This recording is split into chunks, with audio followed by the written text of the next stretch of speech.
बिस्मिल्लाहिर्रहमानिर्रहीम। शुरू अल्लाह के नाम जो बड़ा मेहरबान और रहम करने वाला है। मैं असलम रही आपसे मुखातिब हूँ। साथ ही मेरी आपसे गुजारिश है कि मेरे इस चैनल हैरत कज़ा को सब्सक्राइब करने के साथ साथ इसकी जो तारीख़ी वीडियोज़ हैं उनको लाइक और शेयर भी करें।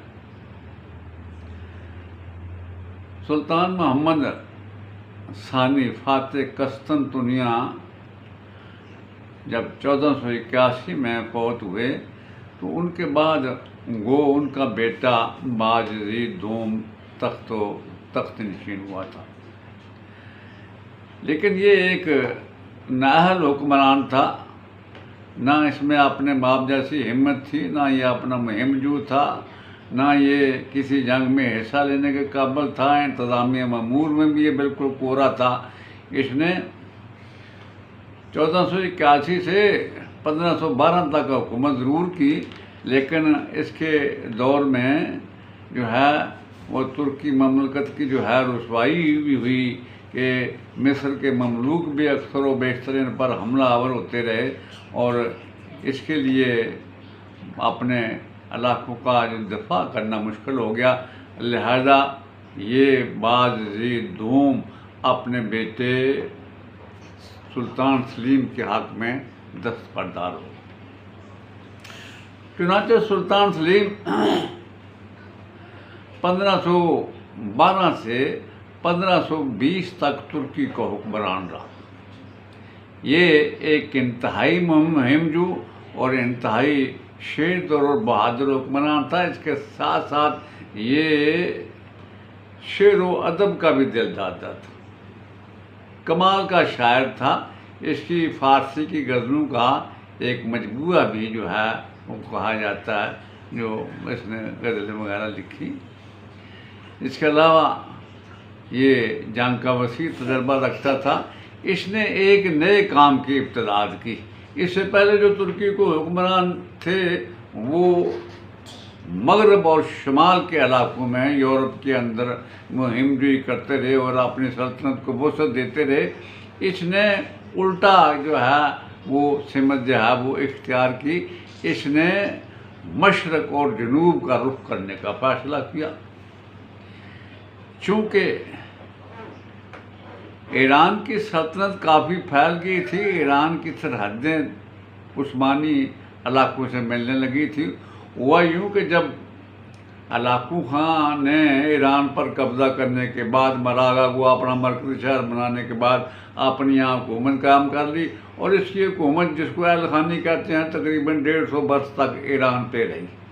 उसके बाद जो है ये इलाके जो थे ये कुर्दों और जो है वो तुर्कों में एक तरह के तकसीम हो गए। इसके बाद तैमूरलंग जंग आया तो उसने इन सब का सफाया कर दिया। उसके जाने के बाद ये लोग फिर अपनी अपनी रियासतों के मालिक बन गए। इनके बाद फिर इनकलाब आया ईरान के अंदर। सफ़वी ख़ानदान का हुक्मरान इस्माइल ईरान का हुक्मरान बना। उसने आस्ता आस्ता इन सारी रियासतों पर कब्ज़ा करके ईरान की एक इंतहाई मजबूत और मुस्तहकम हुकूमत कायम की और इसकी सरहदें उस्मानी सल्तनत से मिल गई। अब सरहदें मिलने से अक्सर व बेशतर दोनों के दरमियान चपलकश और कशमकश रहती थी। सरहदी झड़पें भी होती थी जिनमें अमूमन तुर्की का पल्ला भारी होता था। अब जंग की वजह ये बनी कि तुर्की और ईरान के ताल्लुकात ज़्यादा ख़राब इस तरह हुए कि सुल्तान सलीम के 3 भतीजे जो तख्त ताज के दावेदार थे उन्हें इस्माइल सफ़वी ने अपने यहाँ अपना दी। जब उनका मुतालबा किया सुल्तान सलीम ने तो इस्माइल सफ़वी मामले को टालता रहा। जब भी तुर्क सफ़ीर जाते थे तो वो एक बात ज़रूर कहता था कि जो पैगाम भिजवाने वाले ने लगता है कुछ ज़्यादा अफ्यून का इस्तेमाल कर लिया। आखिर में उससे ये गलती हुई कि जब सफ़ीर तुर्क आए तो उसने सुल्तान सलीम के लिए अफ्यून का एक डिब्बा भेजा और कहा कि इसको इस्तेमाल करो। और ये बात सुल्तान सलीम के लिए नाकाबिले बर्दाश्त थी। चुनांचे उसने ईरान पर हमला करने का फैसला कर लिया। उसने 1,20,000 का लश्कर तैयार किया, जिसमें 80,000 सवार थे, और ईरान की तरफ पेशकदमी की। उसकी पेशकदमी से पहले इस्माइल सफवी हरकत में आया और उस्मानी सल्तनत की हदूद से लेकर जो है तबरेज़ तक उसने ईरान के सारे इलाके को जलाकर खाकस्तर कर दिया, ताकि तुर्क जब इस इलाके में पेशकदमी करें तो उनको पीने के लिए पानी तक न मिले। बहरहाल सुल्तान सलीम ने पेशकदमी की। रास्ते में उसके लश्करी प्यास से बिलबला भी उठे। उसने रास्ते में अपने लश्करी को मुखातब करते हुए कहा, जो हिम्मत नहीं रखते आगे बढ़ने की वो अपने घरों को वापस जा सकते हैं। मैं सिर्फ बहादुरों को अपने साथ लेकर दुश्मन पर ज़रब लगाना चाहता हूँ। लेकिन उसका कोई लश्करी आगे नहीं गया। चुनांचे दोनों लश्कर चाल दी ईरान के मकाम पर एक दूसरे के आमने सामने। सुल्तान सलीम का जो सिपा सलार था वो सनान पाशा जंग का बेहतरीन तजर्बा रखता था। जंग की इब्तदा उसी ने की। उसने सबसे आगे अपने पैदल दस्ते रखे।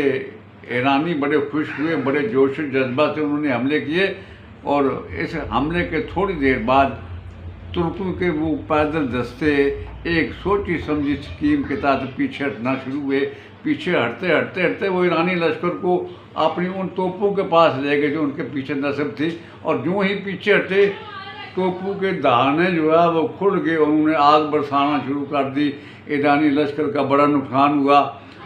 इसमें खुद ईरान का शहनशाह इस्माइल सफवी घोड़े से गिरकर जख्मी हुआ, और एक सिपाही ने उसकी मदद की, घोड़े पर सवार हुआ और जंग से शिकस्त कबूल करता हुआ भाग गया। अब सुल्तान सलीम आगे बढ़ा और ईरान के मरकज़ी शहर तबरेज़ पर उसने कब्जा कर लिया। मुअर्रिख़ीन ख़ुसूसियत के साथ यूरोपी मुअर्रिख़ीन लिखते हैं कि इस मौका पर अगर सुल्तान सलीम चाहता तो पूरे ईरान पर कब्जा कर सकता था, लेकिन उसने ऐसा नहीं किया। उसने पेशकदमी की। सिर्फ 2 इलाकों पर उसने कब्जा किया, एक कुर्दिस्तान, दूसरा दयार बकर जो अभी तुर्की के पास हैं। और यहाँ तक करने के बाद उसने तबरेज़ में ये काम किया कि तबरेज़ में जितने तमीरात के या दूसरे कामों के सन्ना थे उसने उन्हें कस्तंतुनिया में मुंतकिल कर दिया। उसके बाद ये वापस कस्तंतुनिया चला गया। अब उसने अपनी दूसरी मुहिम का आगाज़ किया, इसलिए कि इसके बाप के दौर में ममलूक जो मिस्र के हुक्मरान रहे थे, जो जंग का बेहतरीन तजर्बा रखते थे, वो तुर्की पर हमला आवर हुए थे। चुनांचे मशवरा करने के बाद ये तय पाया कि इन पर भी ज़रब लगाना चाहिए। ममलूकों से ये भी गलती हुई कि जिस वक़्त ईरान से तुर्की टकरा रहा था, इन ममलूकों ने शाम के इलाके में तुर्कों की जो है फ़ौज पर निगाह रखने के लिए अपने लश्करी सरहदों पर बिठा दिए थे। ये बात भी सलीम को नापसंद हुई। चुनांचे उसने फैसला किया कि इन पर हमला होना चाहिए। अपना लश्कर लेकर वो फिर हरकत में आया। हल्ब के नवा में मर्ज वाबक के मकाम पर उसने ममलूकों को शिकस्त दी।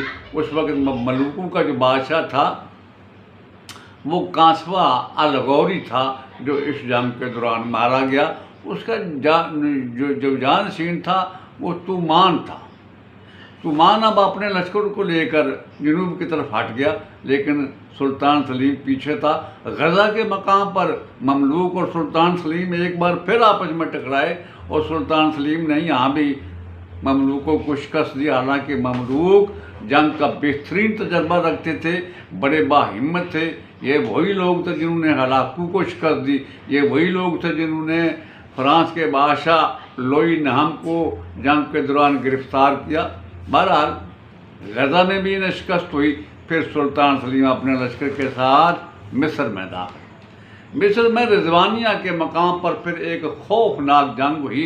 इस जंग के दौरान सुल्तान सलीम का जो सिपा सलार सनान पाशा था वो भी मारा गया, लेकिन इस जंग में भी सुल्तान सलीम को फतह हासिल हुई। इस तरह इस मिस्र पर ना सिर्फ उसका कब्ज़ा हुआ, मिस्र का जो नया जानशीन बादशाह था तुमान बेग, वो भी हलाक हो गया। और सुल्तान सलीम ने वहाँ 24 ममलूक, अहम जो ममलूक थे, उनकी एक कमेटी बनाई ताकि ये मिस्र का नज़्म व नस्क़ चला सके। और एक शख्स खैर बे को वहाँ मिस्र का हाकम बनाते हुए मिस्र को अपने एक सूबे की हैसियत दे दी। उस वक़्त अब्बासी खलीफा मुतवक्किल अल्लाह भी मिस्र ही में क़याम किए हुए था। चुनांचे सुल्तान सलीम ने उससे जो खिलाफत का आसा था और हजूर सल्लल्लाहु अलैहि वसल्लम की जो उसके पास चादर थी, ये दोनों चीज़ें भी ले ली। और इस तरह खिलाफत जो थी बनु अब्बास से बनु उस्मान में मुंतकिल होगी। ये सारे काम करने के बाद मिस्र से सुल्तान वापस कस्तंतुनिया गया और उसके बाद इसने अपनी जंगी तैयारी को अरूज पर ले आया।